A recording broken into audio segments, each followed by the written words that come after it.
검찰이 라임 사태 주범들에게 정치 자금을 불법으로 받은 혐의로 기동민, 이수진, 더불어민주당 의원을 비롯한 야당 정치인 4명을 재판에 넘겼습니다. 지난 2020년 김 전 회장이 관련 내용을 검찰에 진술하면서 의혹이 불거진 지 2년 반 만입니다. 취재기자 연결합니다. 이준엽 기자. 네, 사회부입니다. 네, 먼저 재판에 넘겨진 기동민 의원, 어떤 혐의가 적용되는 겁니까? 네, 검찰은 기 의원이 지난 2016년 2월에서 4월 사이 이 전 회장으로부터 정치자금 1억 원과 200만 원 상당 양복을 받은 것으로 파악했습니다. 이것이 지난 2020대 총선 선거를 위해 그리고 서울 양재동 화물터미널 부지 인허가를 알선한 대가로 받은 돈이라고 보고 있는데요. 검찰은 다른 더불어민주당 소속 정치인들도 불법 정치자금을 받은 것으로 판단했습니다. 또 비례대표인 이수진 의원은 500만 원을, 김영춘 전 삼선 의원도 500만 원을, 국회의원 예비 후보였던 A씨는 5천만 원을 받은 혐의를 받고 있습니다. 또 김봉현 전 회장과 이강세 전 스타모빌리티 회장도 이들에게 모두 1억 6천만 원을 건넨 혐의로 재판에 넘겨졌습니다. 검찰은 김 전 회장과 이 전 회장 A씨를 지난달부터 불러 조사하고 수첩에 적힌 내용 등을 확인해 혐의를 확인했다고 설명했습니다.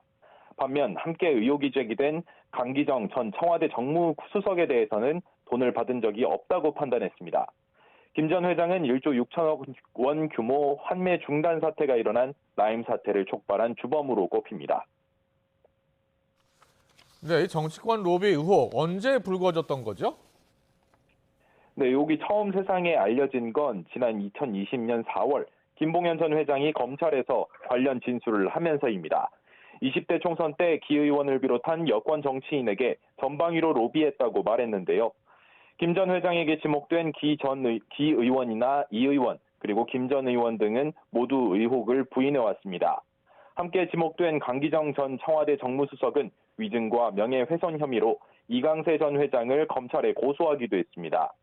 게다가 같은 해 10월에는 김 전 회장이 옥중에서 편지로 폭로하며 의혹은 다른 방향으로도 향했습니다.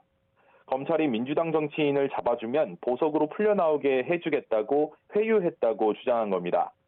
과거 검사들에게 술접대를 했다는 다른 의혹까지 제기하며 수사팀은 거의 해체되다시피 했습니다.